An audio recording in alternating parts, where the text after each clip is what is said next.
নমস্কার বন্ধুরা, সবাই কেমন আছেন?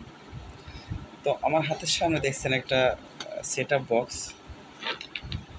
তো ডিশে যে সেটআপ বক্স ফিটিং করতে হয় সেই ধরনের একটা সেটআপ বক্স। তো এখন এই সেটআপ বক্সটার কি সমস্যা হয়েছে সেটা এখন চেক করব। এই সেটআপ বক্সটা কিন্তু বজ্রপাতে নষ্ট হয়েছে, বজ্রপাত হয়েছিল, যার কারণে কিন্তু সেটআপ বক্সটা নষ্ট হয়ে গেছে। তো আমরা একে একে এখান থেকে কিছু কিছু কম্পোনেন্ট আছে, সেই কম্পোনেন্টগুলো আমরা চেকিং করব।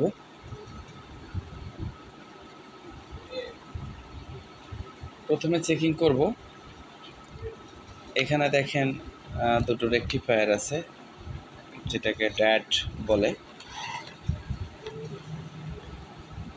তো ড্যাট দুটো আমি চেক করতেছি। তো এটা একটা সম্ভবত ভালোই আছে, এটা একটা ভালো আছে। এখানে একটা ক্যাপাসিটার আছে, এই ক্যাপাসিটারটাও ভালো আছে।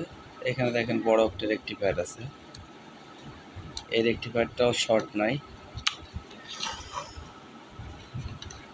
এখানে আছে আরেকটা রেকটিফায়ার। আমি প্রথমত রেকটিফায়ারগুলো শর্ট আছে কিনা একে একে সব রেকটিফায়ারগুলো মাপ দিব। তো এখানে কোথাও কোনোটা শর্ট নাই। এখানে একটা ক্যাপাসিটার আছে, ক্যাপাসিটারটা দেখেন, এই ক্যাপাসিটারটা কিন্তু ফুললি শর্ট আছে। এই একটা ক্যাপাসিটারের জন্যই কিন্তু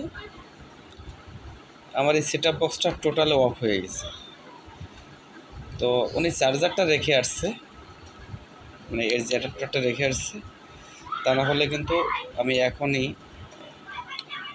এই ক্যাপাসিটারটা রিমুভ করে দিলে কিন্তু এটা সম্পূর্ণরূপে আবার ঠিক হয়ে যাবে।